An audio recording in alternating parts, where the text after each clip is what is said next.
This lesson is on margins, and a margin is the area of the page where you cannot type anything.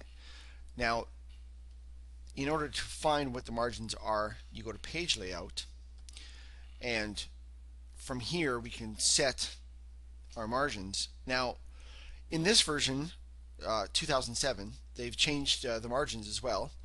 The margins in this version are 1 inch all around. So 1 inch left, 1 inch right, 1 inch top, 1 inch bottom. Now, your traditional sheet is 8.5 inches wide by 11 inches long. So that's why we have 6.5 inches in which we can use as far as typing space is concerned. And from top down, we have 9 inches that we can use. So we're not able to type. We're able to insert pictures and objects and clip art and stuff in the margins, but we're not able to type in the margins.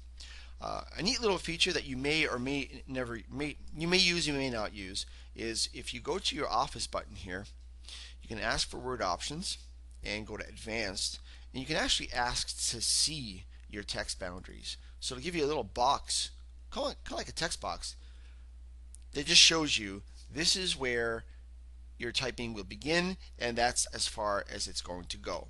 Now I'm going to turn that off because it's not something I'm accustomed to using. But if you're new at using Word and you really want to know where your boundaries are going to be, you can turn that on. And it's called text boundaries. And OK.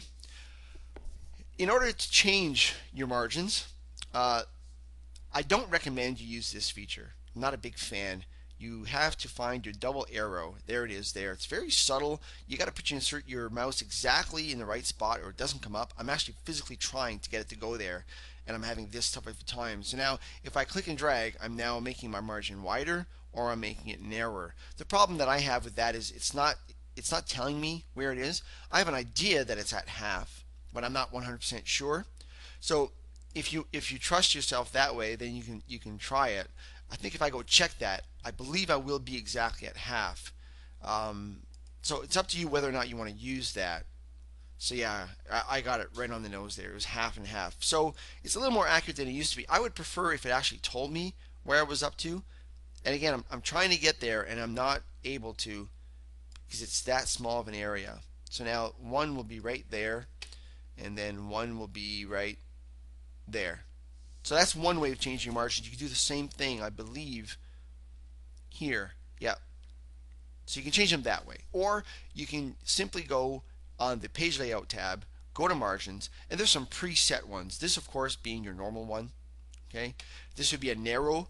So if you're looking to save paper, you got a lot to print, you can fit more text on the page here by doing this.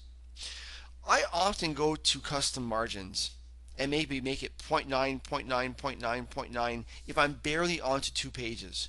Now you can use shrink to fit to that, I understand, but shrink to fit will reduce the size of your font. And you may not want to do that depending on what it is you're doing. So if you don't want to mess with your font size and your everything else is perfect and you just want a little bit more room on your page, you can try my little trick and go 0.9, 0.9, 0.9, and for the most part nobody will notice because it's such a subtle change, and sometimes it will get you to get that to fit on one page.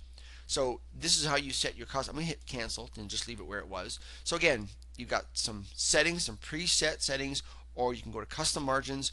When you get to custom margins, you can also determine here whether you want your page on its side or not. So if you want it on its side, it's called landscape, and now your document will be on its side. So you got the 11 inches wide by 8.5 deep.